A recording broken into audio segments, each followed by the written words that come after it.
Genesis. Ang paglikha. Unang kabanata. Nang pasimula, nilikha ng Diyos ang langit at ang lupa. Ang mundo noon ay wala pang anyo at wala pang laman. Ang tubig na bumabalot sa mundo ay balot ng kadiliman. At ang Espiritu ng Diyos ay kumikilos sa ibabaw ng mga tubig.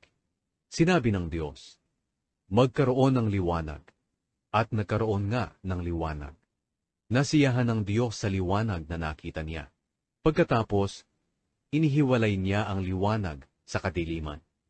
Tinawag niyang araw ang liwanag, at gabi naman ang kadiliman. Lumipas ang gabi at dumating ang umaga. Iyon ang unang araw. Pagkatapos, sinabi ng Diyos, magkaroon ng pagitan na maghihiwalay sa tubig sa dalawang bahagi, at nagkaroon nga ng pagitan na naghihiwalay sa tubig sa itaas at sa tubig sa ibaba. Ang pagitang ito'y tinawag ng Diyos na kalawakan. Lumipas ang gabi at dumating ang umaga. Iyon ang ikalawang araw. Pagkatapos sinabi ng Diyos, magsama sa isang lugar ang tubig sa mundo para lumitaw ang tuyong bahagi. At iyon nga ang nangyari. Tinawag niyang lupa ang tuyong lugar, at dagat naman ang nagsamang tubig. Nasiyahan ng Diyos sa nakita niya. Pagkatapos sinabi ng Diyos, magsitubo sa lupa ang lahat ng uri ng halaman, ang mga tanim na nagbubunga ng butil, at ang mga punong kahoy na namumunga ayon sa kani-kanilang uri, at iyon nga ang nangyari.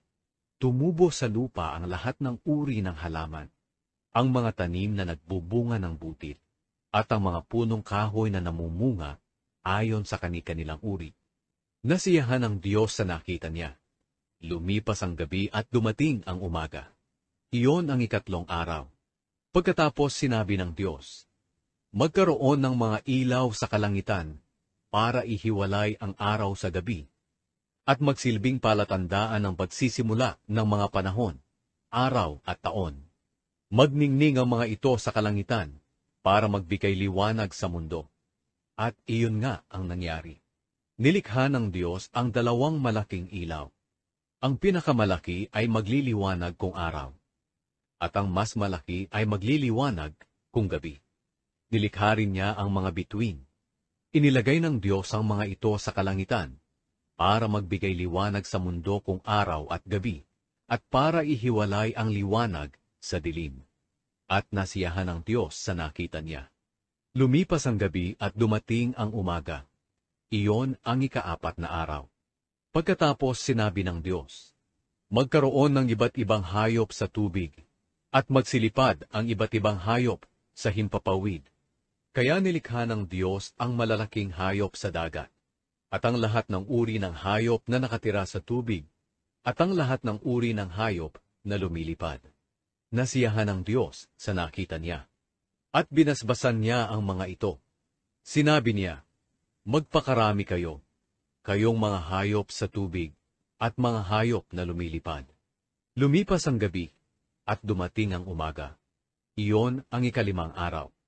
Pagkatapos sinabi ng Diyos, magkaroon ng iba't ibang uri ng hayop sa lupa, mga hayop na maamo at mailap, malalaki at maliliit. At iyon nga ang nangyari.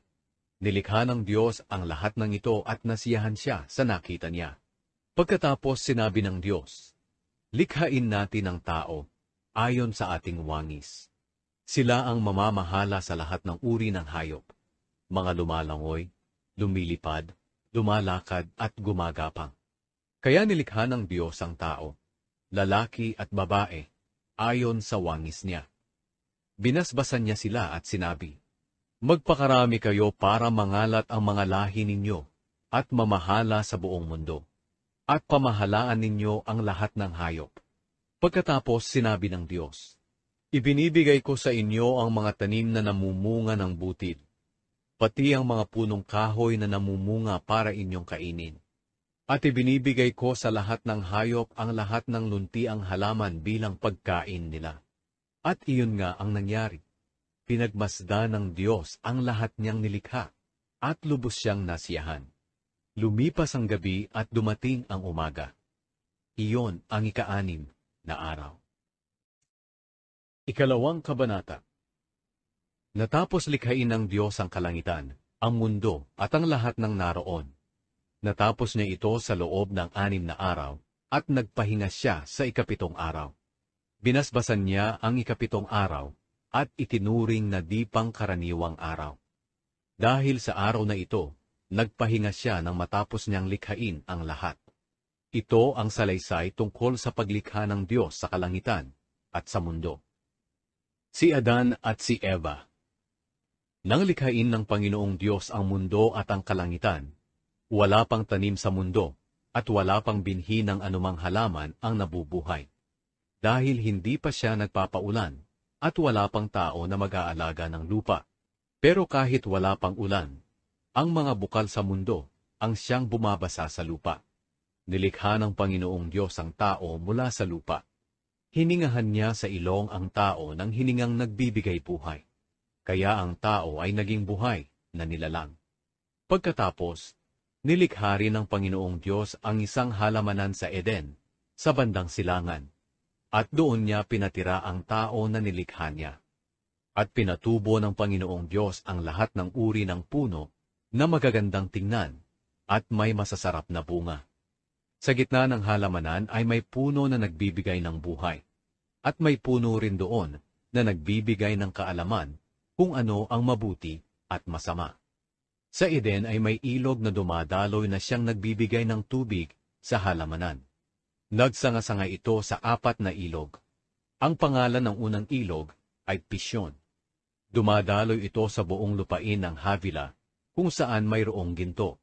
Sa lugar na iyon, makikita ang purong ginto, ang mamahaling pabango na bedeliyum, at ang mamahaling bato na onyx.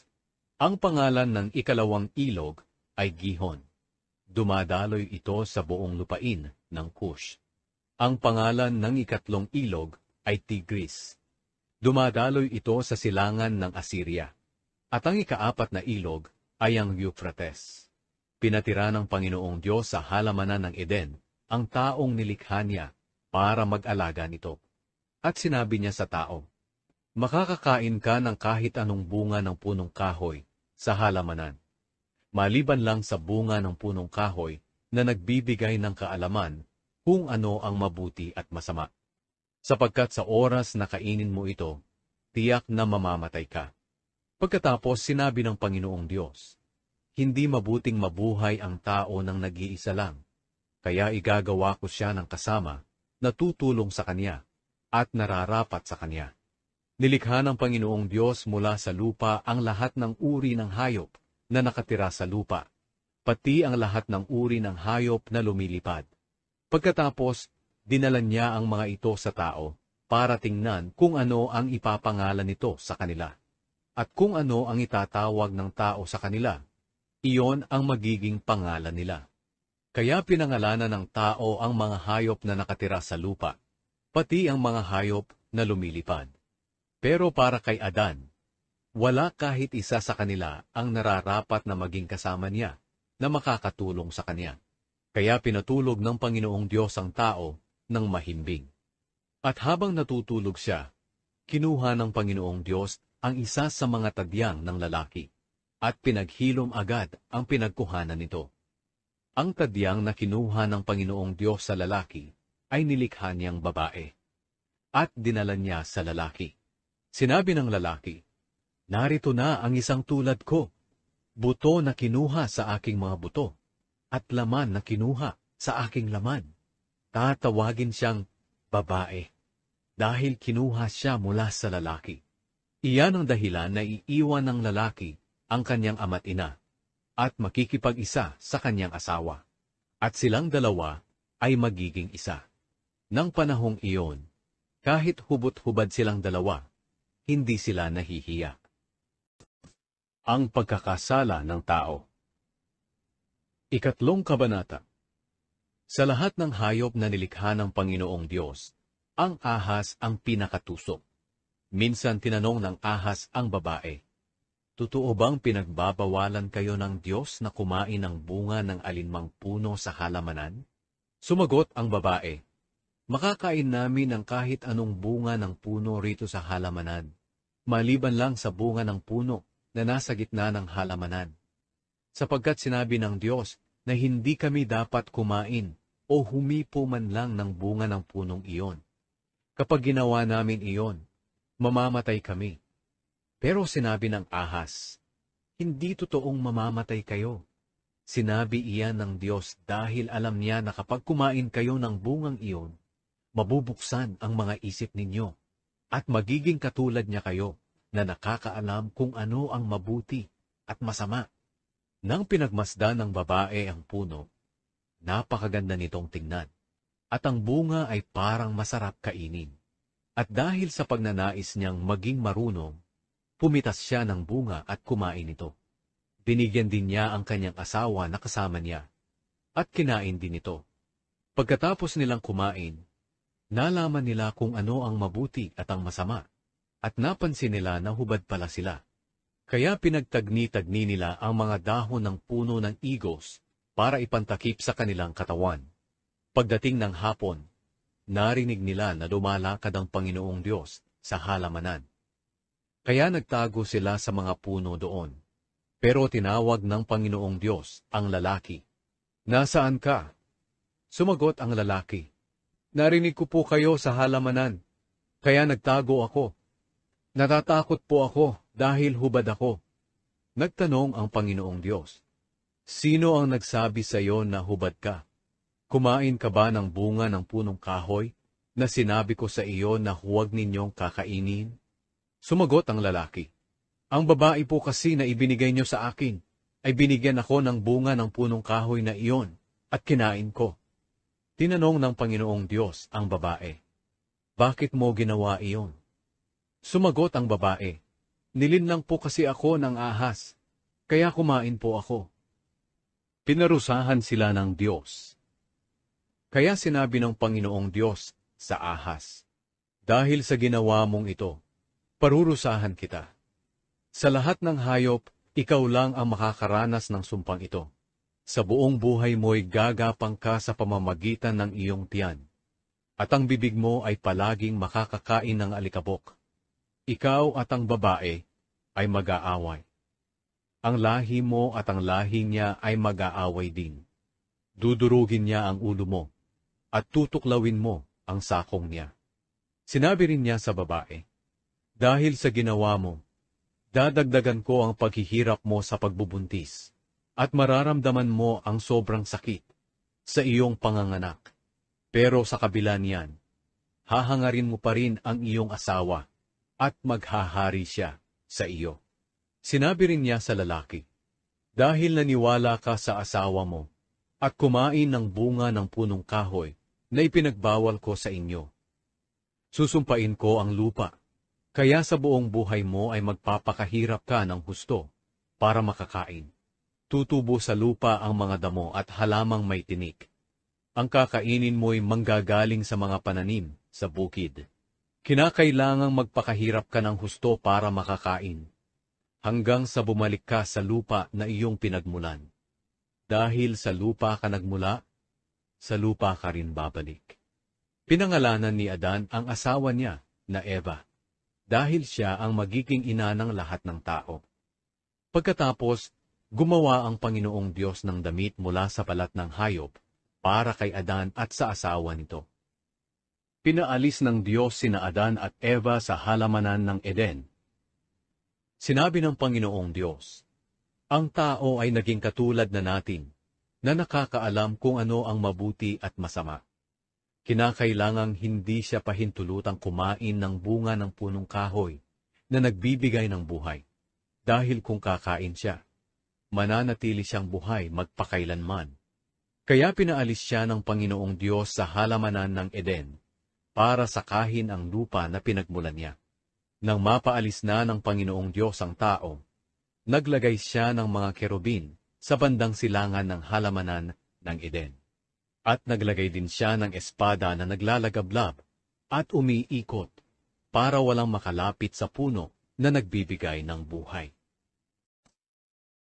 Ang magandang balita ayon kay Mateo. Unang kabanata. Ito ang talaan ng mga ninuno ni Hesukristo na mula sa angkan ni David, na mula naman sa lahi ni Abraham. Si Abraham ang ama ni Isaac. Si Isaac ang ama ni Jacob, na ama ni Juda, at ng kanyang mga kapatid. Naging anak naman ni Juda kay Tamar, sina Fares at Zara. Si Fares ang ama ni Esrom, at si Esrom ang ama ni Aram. Si Aram ang ama ni Aminadab. Si Aminadab ang ama ni Naason, na ama naman ni Salmon. Naging anak ni Salmon kay Rahab si Boaz, at naging anak naman ni Boaz kay Ruth si Obed.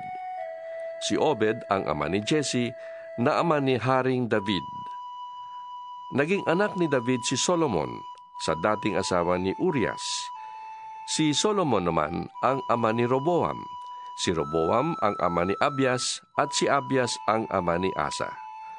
Si Asa ang ama ni Hosafat, at si Hosafat ang ama ni Horam, na siya namang ama ni Ozias. Si Ozias ang ama ni Hotam, na ama ni Akaz, at si Akaz naman ang ama ni Ezekias. Si Ezekias ang ama ni Manases, at si Manases ang ama ni Amos, na ama naman ni Hosias. Si Hosias ang ama ni Jeconias at ng mga kapatid nito.